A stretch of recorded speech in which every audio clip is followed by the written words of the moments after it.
Hello and welcome to the TLC, Truth, Love, Creativity podcast. I'm Robin DeGroot, and today we have the wonderful guest, Nancy Legere. I had put out a request to have some podcast interviewees, and I was so happy to receive Nancy's connection. She has written a book called, let me get it here, Life in the Shadows. A journey overcoming PTSD, addiction, and childhood sexual abuse. I'm going to read a little bit of the foreword here because it gives a really good synopsis of what we're going to talk about today. When I first met Nancy in May 2016, she was looking for help in getting ready for her upcoming discovery hearing, which was scheduled for a few months later. She was 30 plus years sober and no longer struggling with thoughts of suicide. Her loving partner of 20 years was already a solid, supportive, and unwavering presence in her life. She had already been successfully self-employed for numerous years and found a sense of stability in her work. All of these things continue to be true today. But to her, it felt like something was missing. In her words, that first meeting, "Even though I have no idea what it would look like or feel like, I want to start experiencing more in life." Her hope was that speaking her truth and holding the man who raped her accountable for his actions would help her claim this possibility of something more. But to do that, she would first need to find the words to clearly express what she had lived through, to find a way to give voice to what had previously been unspeakable. This book emerged spontaneously from that process. And this foreword is a little longer, and it's written by Tina Antle from Karuna Counseling. And I really just can't believe when synchronicities kind of happen. And my business is TLC, Truth, Love, and Creativity, which really focuses on three main chakras that we have. And I do chakra clearing, and I do chakra balancing, and body work, and coaching. But the reason I chose these three chakras, which is the throat chakra, the heart chakra, and the sacral, are because these have been major themes in my life. And I find that I am gravitating to people who have that same similar background and things like that. And everything about the throat chakra is about healing the voice and being able to speak up for yourself. And really, it's a creative chakra also, just like the sacral, because if you can actually express in actual words out loud some of these things that have been going on in your life to block that chakra, then it can release and open up and basically allows your creative self to live and be more expressive. So I'm actually really awesomely amazed that you've written a book, which is the ultimate expression in my view, because it can be shared to so many. And I want to let you speak now, Nancy. So why don't you tell us just a little bit about you, even now, what you do, and then kind of go back to when you started to think, hey, I need to really change things or I'm not living a full life. Hi, Robin. I'm so glad that you have me on today. Thank you for the opportunity to actually use my voice. Today, I live a fairly quiet life, and that's because I purposely chose to have this kind of life. A person with PTSD has to have a place where they can go where it's quiet, because noise tends to be a trigger. And I don't do very well in big groups or around several people. I tend to have to prepare myself before I do that. So I chose a life where it would be quiet for me. And in doing that, I work in accounting. And I found that towards the end of my career working for people, I found it very difficult to work in an office environment. And because for some reason, the energy of other people tend to affect me, and the noise level as well. And also the fact that my PTSD has also affected my sleep pattern, and I don't have normal uh, night sleeps, and I tend to get up like at 4 o'clock in the morning, and so I'm ready to work at 5 a.m. So eventually, what I chose to do was basically set up my own business so that it would accommodate my needs, and I work from home, so I don't really come into contact with people that often unless I choose to. And I usually work from 4 a.m. till maybe 2 in the afternoon, and then I do whatever I need to do in the afternoon. And that's basically what my life is like. We purchased a home, and it's very nice and quiet. There's a little wooden area in the back, and for some reason I tend to attract a lot of small animals, which I feed. I have a lot of birds, and I have squirrels that come to the door for peanuts, and I had a pheasant, a wild pheasant last year that would actually eat out of my hand and peck in the window when she was ready to eat. And so I've made that connection with animals, and that tends to help me to stay grounded. And that's the way I live now. It's not always been that way, but it's the way that I live now. Yeah, I wanted to mention that in the forward it mentions it, but in the book you really talk about that your connection with nature, which came about in the process, is really important in your healing process. It Was. is. Yes. Yeah. And It and I still is didn't today. say where you are, where you're located. I'm in New Brunswick, Oh Canada, yeah, that's great. in And a city called Moncton. Moncton, I know that place. I am also from Canada originally, so I think I've mentioned it in other podcasts, but I've been in the US for 20 years, so I get to visit Canada, and that becomes fun too. But even in the colder weather, how do you find the backyard is? Is it just a whole different experience? It is, because I get a whole different set of animals coming. Oh, yeah, that's So I tend to change things around to accommodate them. I'll bring the feeders closer so that I don't have to track through the snow to try to fill them up. right.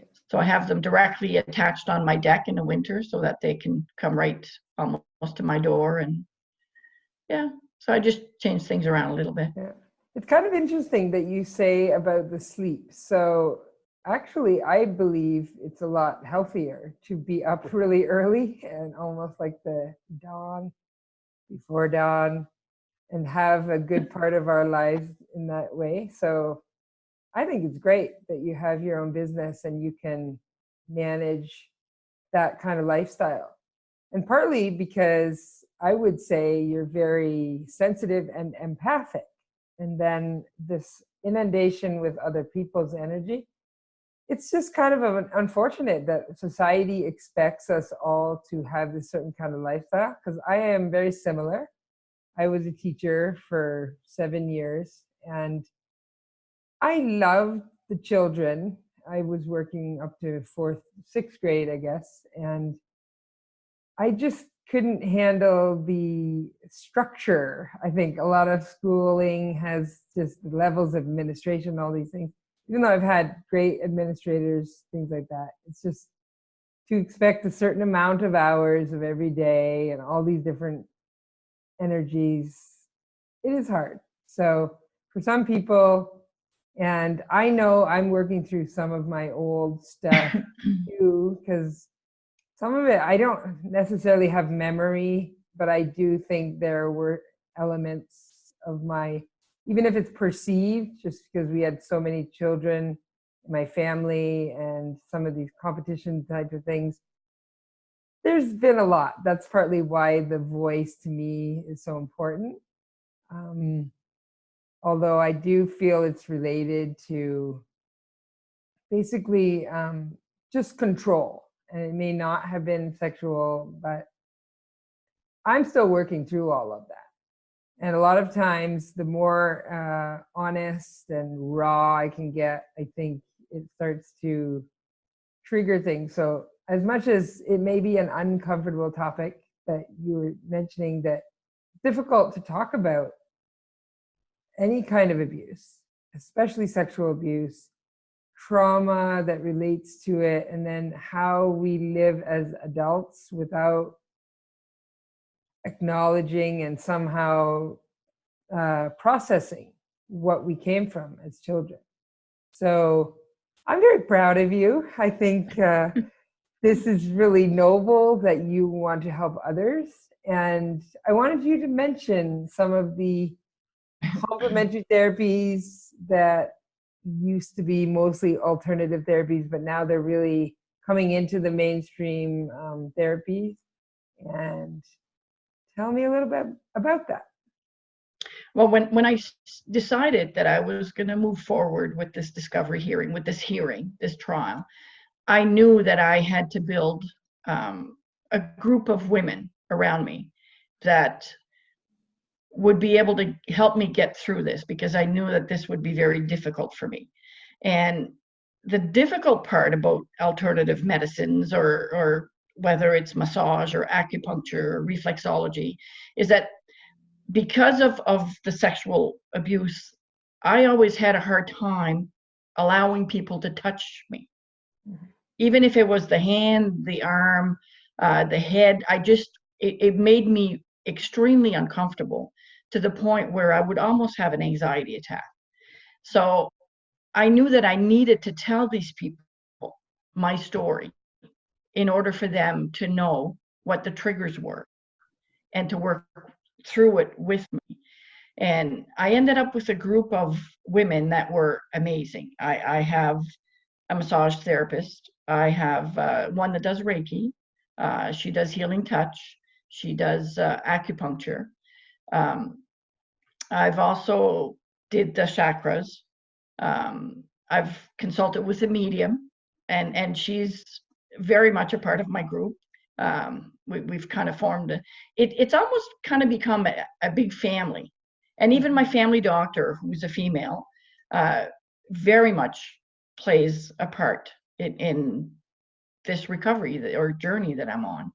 And without any of them, including the trauma specialist, Tina from Karuna Counseling, I don't think I would have been able to get through any of what's gone on in the last 4.5 years. So it's been amazing. Yeah, I really like that you talked about when it goes beyond just being able to talk, because there's a lot of talk therapy, but you can't always talk about something like that without. I was never able to. Yeah. For some reason, it's the abuse and the rape got stored into a section of my brain where I never was able to access. And anytime I tried, it would just, it was almost, to try to describe it is funny, and I know it's going to sound strange, but it was almost like you could hear the cement walls just go bang, bang, bang, bang, and box it in. And it was my mind's way of saying, no, you're not, you can't access that. We'll protect you from that. So I live a majority of my life kind of using the logical side of my brain, staying away from the emotional side of the brain. I don't know if that makes any sense, but oh, totally makes sense. Trauma affects people in so many different ways, and like some people end up with split personalities, and I'm not saying I have one, but it's almost the same concept. I kind of split in two sections, and I tend to use one section more than the other. And the only way that I found to be able to access that side of my brain was in writing. I could write about it, but I couldn't speak about it. It's like my brain couldn't handle hearing myself say it, but I could write about it. And that's how the writing was born. Well, that's great. I actually am a trained Montessori teacher. So Montessori is a lot about the hand and using your hands. So it's the muscular memory aspect of learning. And because they have all these little jobs and they call them activities or different things, every concept has a concrete example that you kind of manipulate. And it's starting from early childhood. So before the children know the concept, they're working with these structures and things like that. And then eventually they'll connect the two. But that's why I actually think writing is such a healing tool, because there are ways that we can communicate that are accessing our brain. It doesn't have to be our voice, but it is our voice in a certain way. So I'm just really happy that you found that. And it did remind me that when I do different therapies with people, I also just be open to what is going to be their medium. Because I do energy work for always, I do some energy work, but there's also hypnotherapy that I do, and I do some massage. Some people can't receive touch for a long time, so massage is not going to be right away. And some people, it's very a little while before they could do hypnotherapy, because the body still releases a lot through the body of energy work before they could even use their voice. So that's why I just think it's really cool that you have all these practitioners and women, and a I've group is tried actually really everything. important. I even tried hypnotherapy, but for me, control is so important that I couldn't give it up enough Yes, yes. to be hypnotized. Yeah, I because your just, conscious mind has been your survival for a long yes, time. So your yes, subconscious is going to be still pretty. yeah. Takes it takes a lot. That's why there's many methods to actually accessing things and letting it out.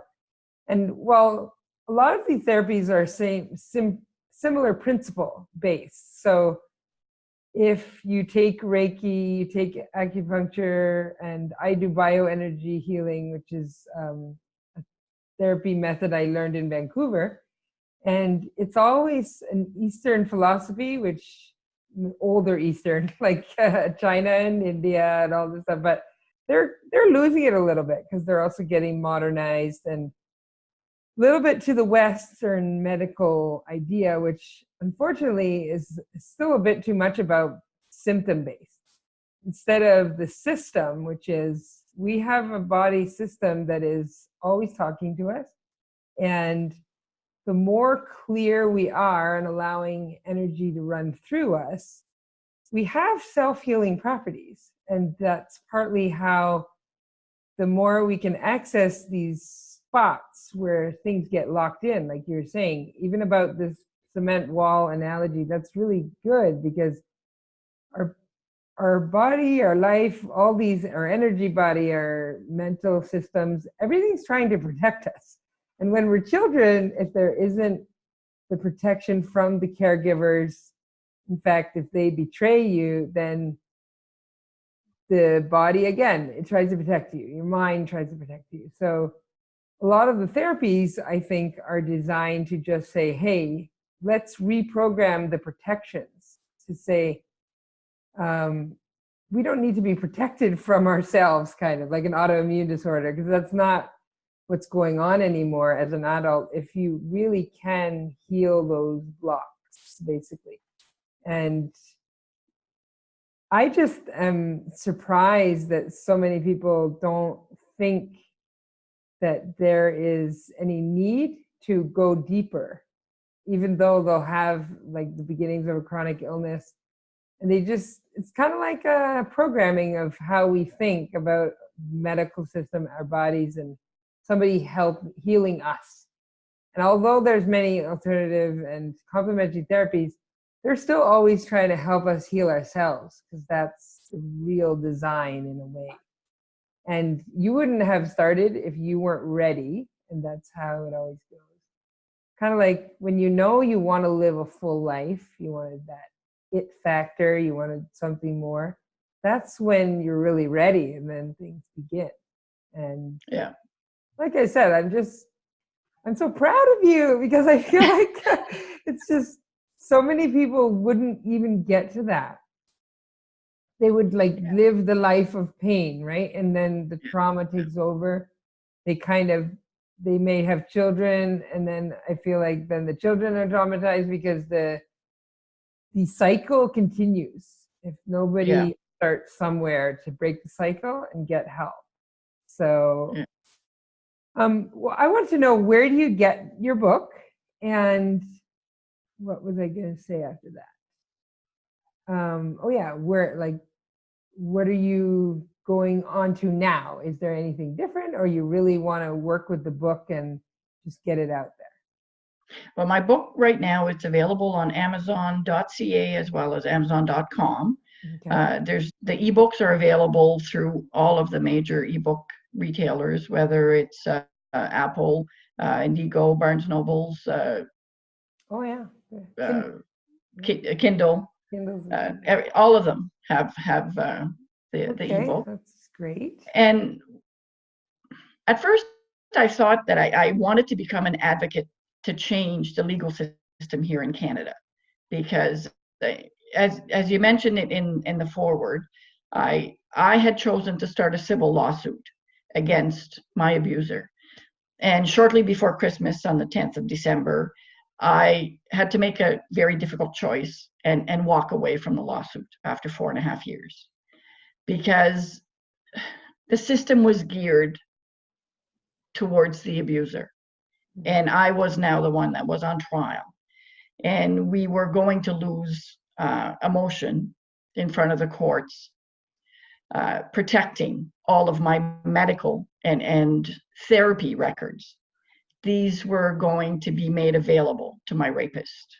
Every single, I've been in therapy on and off for the last 30 years, and with long stretches in between where I could go 15 years without requiring any kind of therapy. But it took me a long time to trust people. So when I was able to trust, then I opened up in therapy. And, I mean, I didn't want my rapist to have access to absolutely every thought, because I do a lot of writing. So my therapist has a lot of writing, because that's the only way that I was able to express myself. So he would have access to all of that. The whole therapy file would be made accessible to him. And it left me raw. It left me so exposed that I had to decide to walk away, because it just wasn't worth it. And it would probably extend the lawsuit another 2 to 3 years. And at the end, the recovery of anything would have been nil to none. So it just was a waste of energy, so I had to walk away. So I wanted to become an advocate for that. And then I thought, well, I spoke to, through LinkedIn, I had a conversation with Theo Fleury. He's an NFL player, and he's been, he came out a few years ago regarding his coaches and the sexual assault. And I asked him what his opinion was. And he said, we don't have a justice system. We have a very broken legal system. And his thoughts were that my energies would probably be better served in just continuing my healing journey and sharing that with people, instead of trying to fix a system that is probably not going to be fixed in my lifetime. Right. I So that, totally understand that. My family has also a major event, basically with the death of my brother. And it's been 5 years to be dealing with the legal system in Canada. And it's kind of culminating to something in May, June, but my older sister wants to go on with the civil lawsuit after that, but not all of us do, because I truly believe in the focus of where you put your energies, right? That yeah, becomes your life. So that's an energetic principle that just works because it's a universal principle.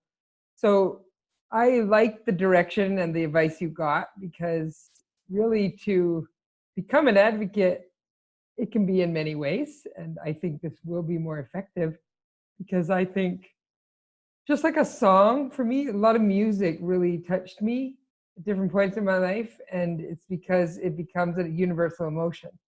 So I could listen to music and then I would feel better, or I would feel the pain, but sometimes it was good. It was just like, I need to hear this right now and be in that state. And then I can move on from that.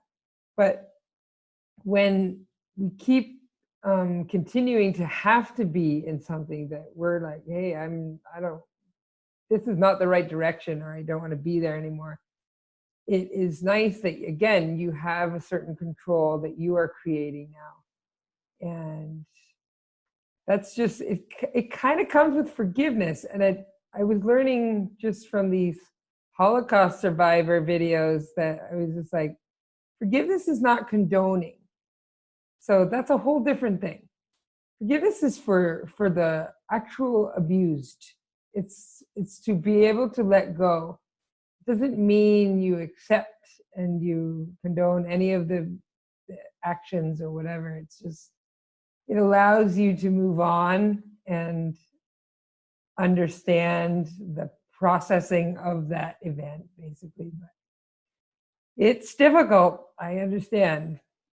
And it wasn't all bad, and it wasn't I mean, out of it came the book. I know. That's how the book was actually born. going to be amazing, an amazing legacy, really.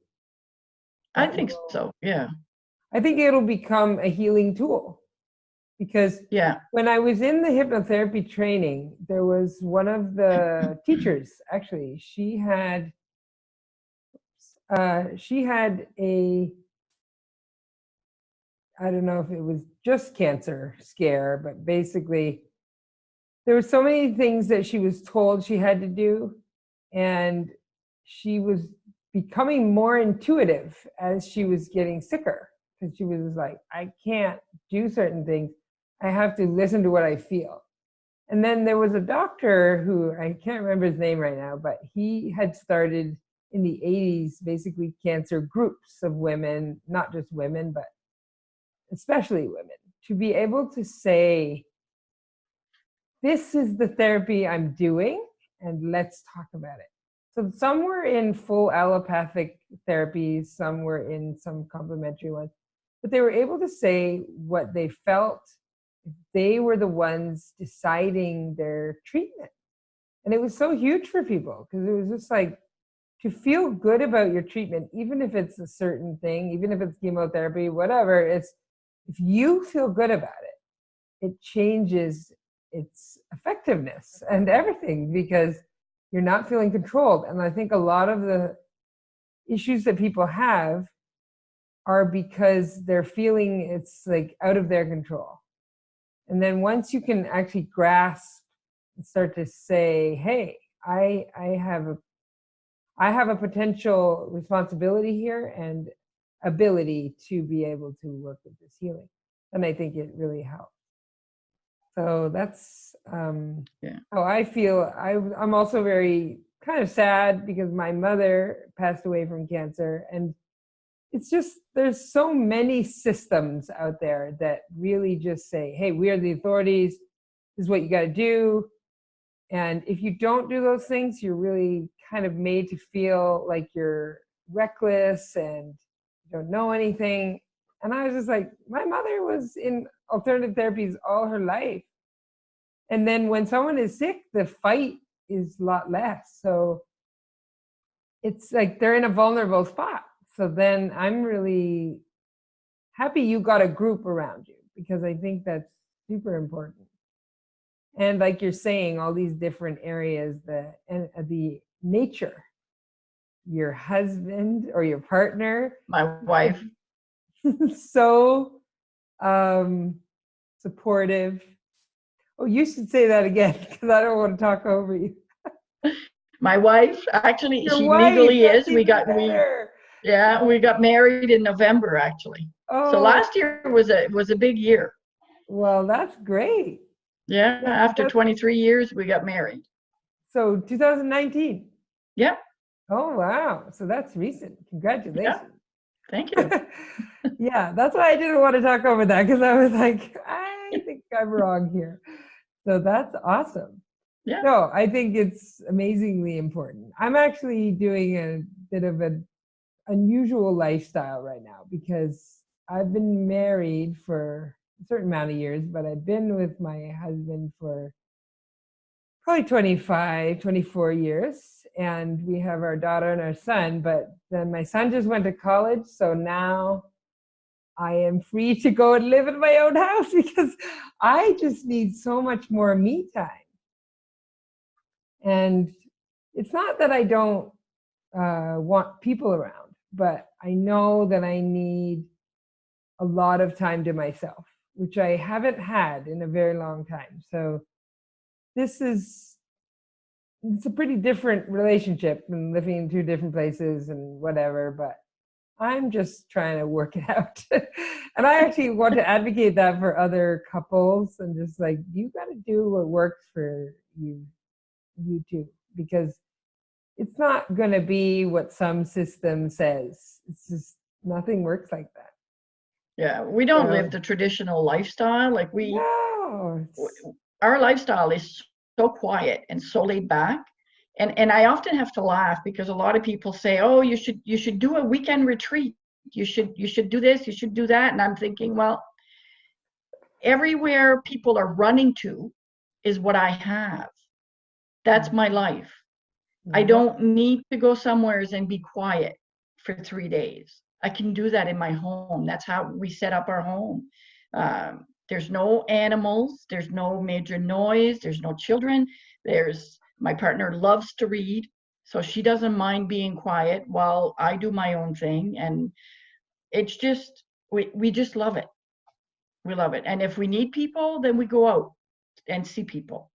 yeah. But usually it's just a nice quiet space where there's no triggers, there's no it's just it's our little piece of heaven. Yeah, and I don't think um, the triggering has to happen endlessly. Like if you Yeah, had what you needed to actually express in the book, that is good. And the healing yeah, happens through that too. yeah, So it's, I think there's an idea that, oh, if you're someone with PTSD, it's kind of like it never goes away. And on some levels, you learn more about yourself. So you yeah, know, hey, I'm not going to put myself into this thing, which a lot of people just do because they don't really know themselves. And I think they yeah, just think, I have to do this life, this is what people say. And then they're just doing something that's a very raucous kind of life. And I feel like that's not necessary, but you have to really start to step up against that. yeah. And No, I've learned to live with it and yeah, I've learned to live around it. right. So it's No, because just it still makes up who you are on some level, and it it doesn't will change always be a that. part of who I am. That In will never fact, go away. I feel like it actually guided you towards a peaceful life, which is ultimately a good goal for everybody, and probably a goal that a lot of people have. So I wouldn't change anything about my life. no, No, because it's been a gift. yeah, As heart-wrenching as it's been and as difficult has that it was, it's been a gift. I've met some amazing people, and for some reason I was one of these people where if I was in real trouble, somebody was there, mm, even if I didn't know them. yeah, I've had people give me a place to live because I had no place to live when I was in the height of my alcoholism, and I was very young. I quit drinking when I was 19, but from the time I was 14 until I was 19, I was in trouble a lot with alcohol, and without these people, I would have died. Like they basically just kind of picked me up and made sure I had a safe place to be, and they brought me to recovery and got me sober, and I went from there. And other people picked up the candle to kind of get me to the next place. And I've been so fortunate to meet the people that I needed to meet along the way. It's been amazing. It kind of feels to me like for some whatever reason in this life you had to do this, right? And then there's these angels along the way that, so first of all, you're strong enough to be able to kind of be the synthesis of this entire topic and part of your experience. And then you're given the help a little bit to survive and continue and actually process it and then express it. So I think, well, a big part of my business focus nowadays is to help people to get creative or to have an expression of themselves actually locked down somehow in a material way, if possible. And then that can be a bit of a legacy. So I have this slogan that's like, release the blocks to reveal your gift. Because I do think that we all have something unique to share and very important to share, actually. And then we just get blocked because of our life. That's just how it's designed. Like, we're supposed to learn all kinds of stuff, but it's not supposed to bog us down to the point that we're debilitated. And I think that's what happens a lot of the time. So to actually come out with this amazing piece of work and creative expression, I think it's an ultimate goal for a lot of people's lives. So it's really great that you've done it. That's probably why you feel so content, because it's kind of like you've done this thing which it's encompassing a lot of everything. So, but when I wrote the book too, I wanted to honor all of these so-called earth angels. That's what I'd like to call them. And through my book, anybody that reads my book that are one of these angels will recognize themselves, even though I don't use any names. I needed to honor them, because without even one of them, I would have died. So all of them together kept me alive until I was able to do that on my own. And I honor them throughout my book, all these special people. Yeah. So is there anything else you'd like to just put out there before we wrap it up? My mind has gone blank. So that must You're mean just that... so unloaded. It's good. Oh, well, I'll talk to you about this, but if we want, we could put it on YouTube, and then we could put the link to your book underneath to one of the avenues, maybe Amazon. And on the podcast, people can just go to all those sites. It's audio only, but